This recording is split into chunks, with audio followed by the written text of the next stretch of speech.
Alrighty, it is that time. Thanks to all of you that took to Twitter and submitted your questions for this Q&A video. I've combined the Q&A, both sports and non-sports related topics, into one video. So hopefully you'll enjoy. Hopefully your question got answered. I don't think I got to every single one of them, but I tried to pull the vast majority of them in. So let me go ahead and get started here. Daniel Sims 23 kicks us off by asking, how come Kareem Abdul-Jabbar doesn't get the same praise for his accomplishments and referred to as the GOAT like Jordan, but Kareem's all-around accomplishments are better? Fantastic, wonderful question. I personally still think Jordan is the GOAT, but I certainly acknowledge that there should be a place in the GOAT conversation for Kareem. And to your point that you've tried to make before, Daniel, and it is an incredibly valid one, about this was a kid that was the greatest high school player, perhaps of all time, arguably the greatest college player of all time, and arguably the greatest NBA center of all time, who won 6 championships, 6 MVPs, was the all-time league leading scorer when he retired and all this other stuff. You can go on and on and on. Had the most devastating offensive weapon of all time. It's argued in the skyhook. Was a guy that was so dominant that when he came in, college basketball outlawed the dunk for, 7 or 8 years? I'm telling you, you can make that argument. When you talk about pure basketball GOATs, why doesn't he get that type of level of love and respect? Because you have the younger folks now that don't give a crap because they're all in on the LeBron ball washing and nut hugging. Kareem also falls victim to being overshadowed. Some of his peak years of the 70s, he was the dude in a crappy era of the NBA. Finals games are being shown on tape delay and all that other garbage.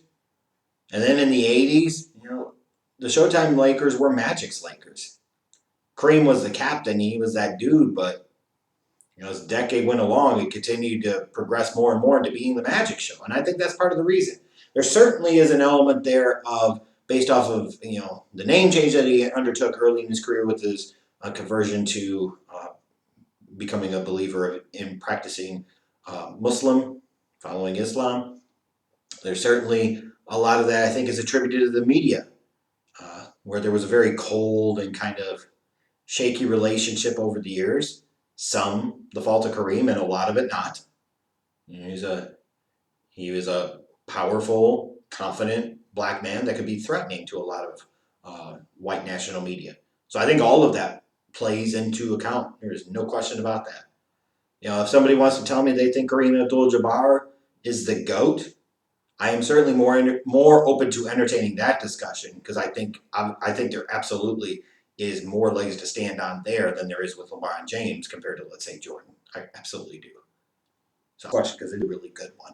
Vincent, he says, I think Rajon Rondo is deserving of the Hall of Fame. What say you? Vinny, let's be clear. You think just about every damn body's worthy of the Hall of Fame. We put everybody in the Hall of Fames that you wanted in. It's no longer Hall of Fame. It's a Hall of Fame of, they were kind of good for a while. I'm kidding, but I'm not. Rajon Rondo, interesting. Never viewed him as a Hall of Famer. Never thought of him as that level or type of dude. But I also got to kind of understand that Basketball Hall of Fame is a little different, and the standards aren't quite the same. You're talking about his career assist numbers and so forth. When I think of a dude being a Hall of Famer, those are the types of dudes that you just think about him and you think about him being a Hall of Famer. And I don't think like that with Rajon Rondo. But I think based off of the numbers and length of time in the league, winning the championship in Boston and so on and so forth, I think he's going to get into the Hall of Fame. I really, really do. Then your other questions about the Pro Football Hall of Fame.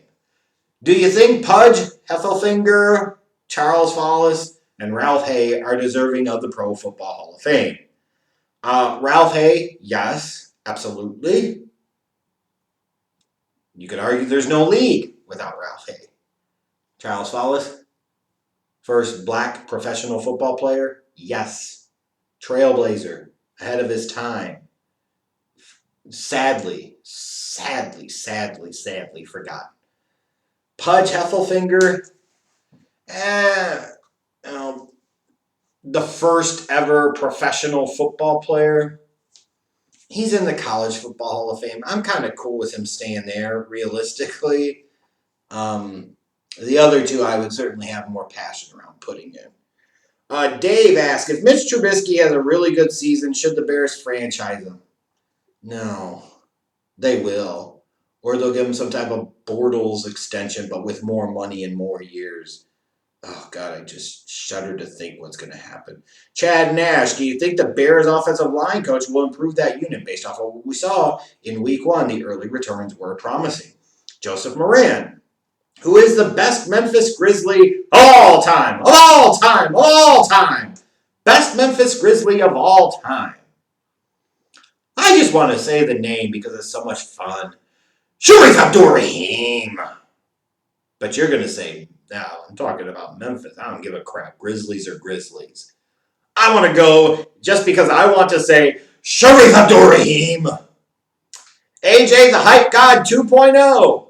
My question is, Jonathan Taylor and Saquon Barkley's fantasy value.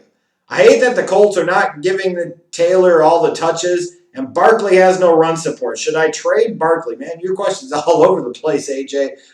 First, it's only 1 week in the season, man, and if Mac's out for the rest of the year, I believe isn't he be with the torn Achilles, Jonathan Taylor's going to get plenty of damn touches, so calm down. Barkley has no run support. Should I trade Barkley? Try not to overreact too much to what you saw in week one. It was week one. It's one game. And that Pittsburgh Steelers front seven's no joke. Wait a couple of weeks before you start pulling the panic button about guys like Jonathan Taylor or Saquon Barkley. Just calm it down just a little bit, okay? Just a little bit.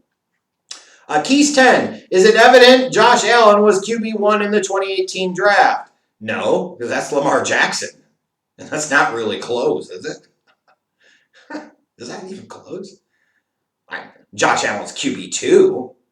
Going back to where I had him ranked, yes, going in the draft, I had Allen 1 and Jackson 2. Close, but Lamar is clearly QB1 out of that draft. Speaks Rain asks, when you were highly critical of an underperforming NFL franchise in your videos, which role in the organization tends to irritate you the most? Coach, general manager, or the owner? I think it depends on the team, the situation. With the Bears, when all comes to pass, it's the McCaskey family. It's Virginia, it's her dumb son George, it's all of them. They're the representation of the mediocrity of the Midway. Somebody like the Houston Texans? That's Bill O'Brien. Even though you can blame the owner, but Bob is screwing up both as a coach and a general manager. You look at the Cleveland Browns, ownership. Like in a lot of these cases, the Jags, ownership. But you could also gripe about the general manager, Caldwell, and the head coach, Marone. Like it could be interconnected sometimes, honestly. But tends to go towards the owner because at the end of the day, the owner is the one that owns the team. The owner is the one that calls all the shots. The owner is the one that is responsible for putting the infrastructure in place or putting the people in place that put the infrastructure in place. So the buck has to stop with them. That's what I think. Peter Jedra asks, is Steve Kerr one of the greatest NBA head coaches of all time, and should he be listed along the Popoviches and Jacksons of the world? Or just lucky to be in the right place at the right time? Like, you could say lucky to be at the right place in the right time, but he chose a great situation for himself, and they weren't winning championships before he got there. Once he did, they started winning them. He's got 3 rings. I don't know if he's coached long enough where I'm going to put him in a Popovich or Phil Jackson or Pat Riley or Auerbach type of stratosphere, but we'll see what happens in the next several years of his career. But certainly as a coach at this point, 3 rings mean a lot. Like that puts you in the Hall of Fame, doesn't it? I think it does. Some guy 407. Do you think the Patriots will pay Joe Thuney this upcoming offseason? If so, how much will he be paid? Whoever's going to pay him probably pays him as a top flight guard in the NFL. Will the Patriots do it? They might franchise him. I'd have to look first to see who else is going to be a free agent this upcoming offseason to be able to determine what they would do. But I would expect they would keep him, but who the heck knows what they're going to do. Vincent Iguakun asked, who's my favorite current Chicago Bear?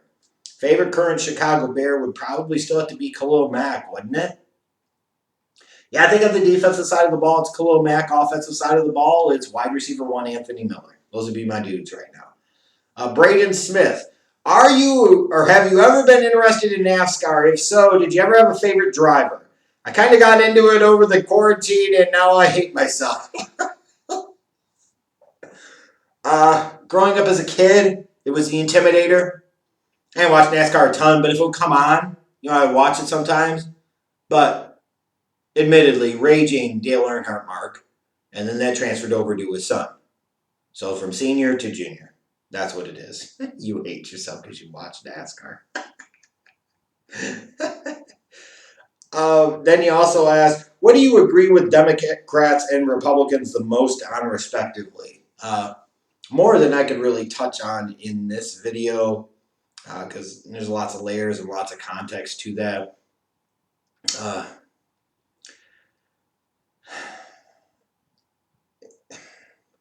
It can certainly be fair to say that there are some fundamental principles that you see the left or liberals espouse that I am more aligned with and more likely to agree with.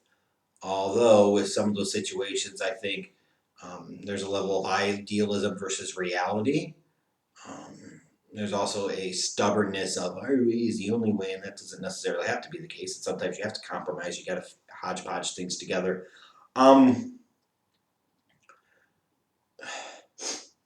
What do I agree with Democrats and Republicans on the most? I agree with Republicans that taxes are too high, but I don't necessarily talk about like income taxes. Like that's again like one part of a much larger picture. I agree that taxes at all levels are too high, and you really have to question what you actually get in return for that. As far as Democrats, I certainly agree with sprinkling in elements of social safety nets and socialist type of principles in the economy. Because let's be clear here, before you anti-Marxists come on here and we're watching sports, we see elements of socialism mixed with capitalism, and it works well. Our system is not truly capitalist either. There are certainly socialistic principles, socialist programs that are built in. We all know what those are. And at the end of the day, when big banks and big companies and large corporations get in trouble, then it is wealth redistribution, where you take money from the taxpayers and borrow against the national debt to bail them out. It's socialism for the rich and fuck you to everybody else. I'm just saying. Christian Mingle, Jeff, did NBA players back in the 80s, 90s, and 2000s complain about foul calls as much as NBA players do today? And there was a real sizable shift once you got into the mid-late 90s where whining and pissing and moaning to the referees got worse and worse and worse. It's not just the Bill Laimbeer guy complaining about everything. Barkley's going after the refs. Jordan got to a point late in his career where with the Bulls, he was unbearable. Like every damn thing almost. He was whining and talking and complaining to the refs. It's like, give it a rest, dude.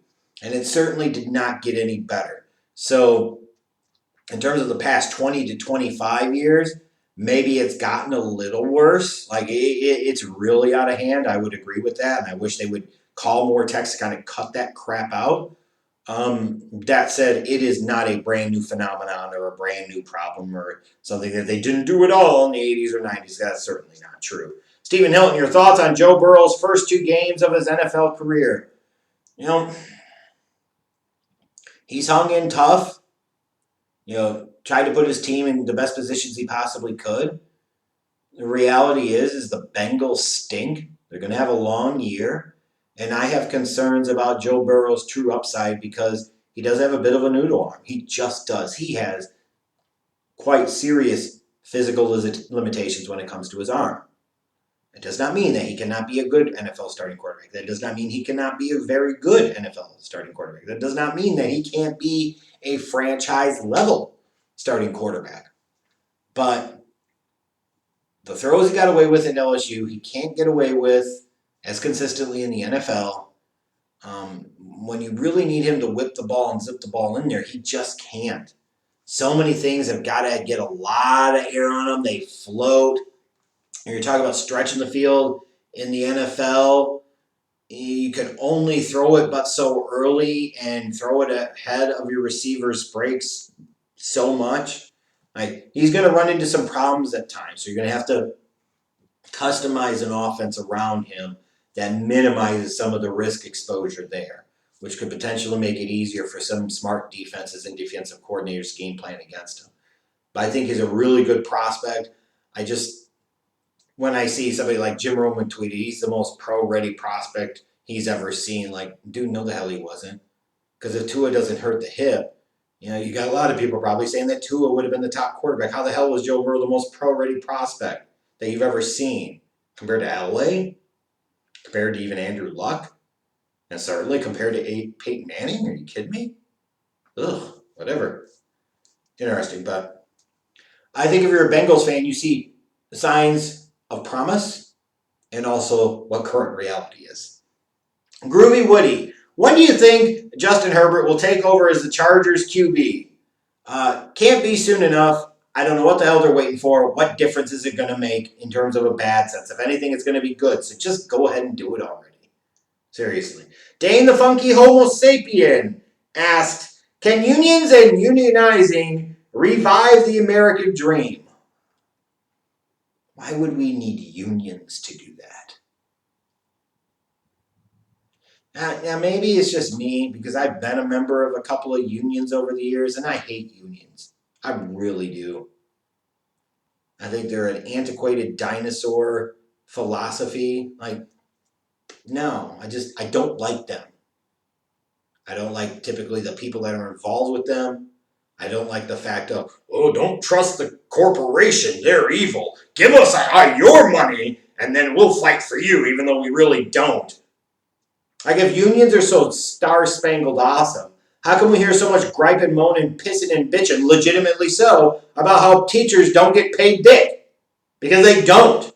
But yet they're all unionized, aren't they? And what's so great about the fucking teachers union? I go on with different unions. Those are not the keys to me to reviving the American dream. And what the hell is the American dream anyways? Ugh. Anyways.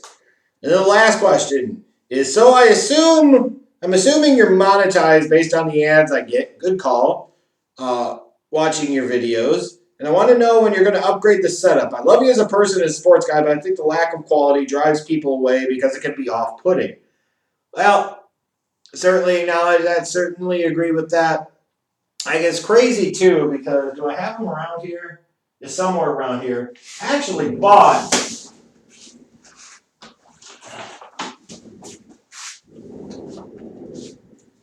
Over the course of the past year, what's sitting in my lap now that I'm reading my questions off of is actually a new laptop, a Dell, and whatever webcam that I've bought a couple new webcams and plugged into it, like, it just doesn't run well enough. It just doesn't run good enough. So I've tried buying a laptop. That shit don't work. I've tried buying new cameras, and on the laptop that I'm recording on now, I can't use one of the new ones. Like, I got 1080p one, can't freaking use it. Doesn't work well enough on this because it'll be skipping and pausing and there's all types of issues. Then at least I try to fix the freaking sound issues. I bought 2 different lapel mics and they don't work with any of the damn laptops that I have. So the point I'm getting at here is, please don't think that I haven't been trying, because I certainly have been. This shit happens. That's the Schlegel way. Do twice as much for as half as much. I will continue to do so. I'm going to order some professional lighting. I'll continue to invest in some of it. Guess I'll have to buy yet another laptop and get something better. And hopefully my lapel mics can work with them and the 1080p webcam can work with them. And then you can see some significant upgrades with a better laptop, better system. Then I can perhaps get some better video editing software and actually do some video editing and try some different things. And don't think because you haven't seen greater results or improvements that I'm not trying, because I have. And burned quite a bit of money doing it, thank you very much. So just bear that in mind, will you? All right, cool. Thank you for the question, though. And thank you, everybody, for your questions for this Q&A. Hope you enjoyed it. I am the Schlag Daddy, of course. I will see you later.